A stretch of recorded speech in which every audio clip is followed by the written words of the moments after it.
Hey everyone, and welcome back to the channel.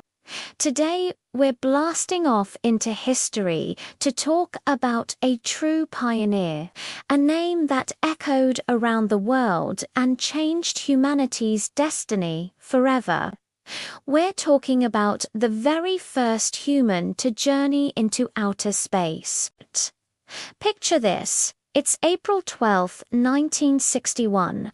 The Cold War is at its peak, and the space race between the United States and the Soviet Union is heating up. On a launch pad in what is now Kazakhstan, a 27-year-old Soviet pilot named Yuri Gagarin is strapped inside a tiny spherical capsule called Vostok 1, perched atop a massive rocket. Can you even imagine the mix of excitement and terror he must have felt? The entire world was holding its breath. As the countdown reached 0, the rocket roared to life, pushing Gagarin skyward with immense force. He famously shouted "Poyakali," which means "let's go" in Russian, and go he did. He became the first human being to see our planet from the outside, a stunning blue marble suspended in the blackness of space. He described it with awe, saying, "The Earth is blue. How wonderful. It is amazing." For 108 minutes, Gagarin orbited our planet, traveling at over 17,000 miles per hour.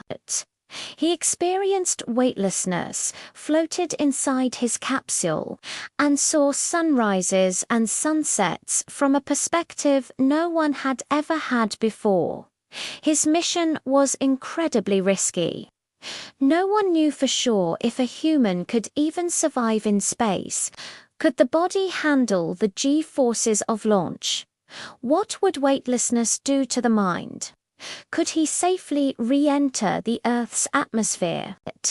The Vostok capsule was basic, with many functions controlled automatically from the ground because scientists were worried Gagarin might become disoriented.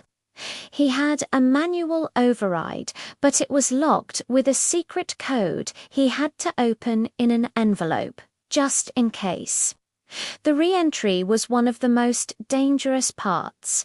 His spherical descent module was supposed to separate cleanly from the service module, but the two remained tethered by a bundle of wires. The whole thing started spinning wildly as it plummeted back to Earth. Gagarin was tumbled around violently before the heat of re-entry finally burned through the wires, freeing the capsule to stabilize. Then, as planned, at about 7 kilometers, that's 4 miles above the ground, the hatch blew open and Gagarin ejected, parachuting safely to the ground. He landed in a field near the Volga River, much to the surprise of a local farmer and her granddaughter, who were the first to greet him. They were understandably shocked to see a man in a bright orange spacesuit suddenly descend from the sky. Gagarin, ever the charmer, reportedly said, "Don't be afraid. I am a Soviet citizen like you who has descended from space, and I must find a telephone to call Moscow." Yuri Gagarin instantly became a global hero, a symbol of human courage and exploration. His flight wasn't just a victory for the Soviet Union, it was a victory for all of humanity. It proved that space was not an insurmountable barrier but a new frontier waiting to be explored. His journey paved the way for every astronaut and cosmonaut who followed, from the Apollo moon landings to the International Space Station and beyond. He showed us what was possible when we dared to dream big and reach for the stars. Sadly, Gagarin's life was cut short just 7 years later in a routine jet training flight accident, but his legacy is immortal. He remains the first starman, the Christopher Columbus of the cosmos, the person who took that first giant leap for all of us. What an incredible story, right? It just goes to show you what we can achieve. Thanks so much for watching. If you enjoyed this trip back in time, don't forget to hit that like button.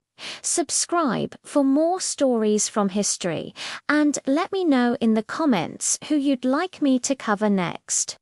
See you in the next video.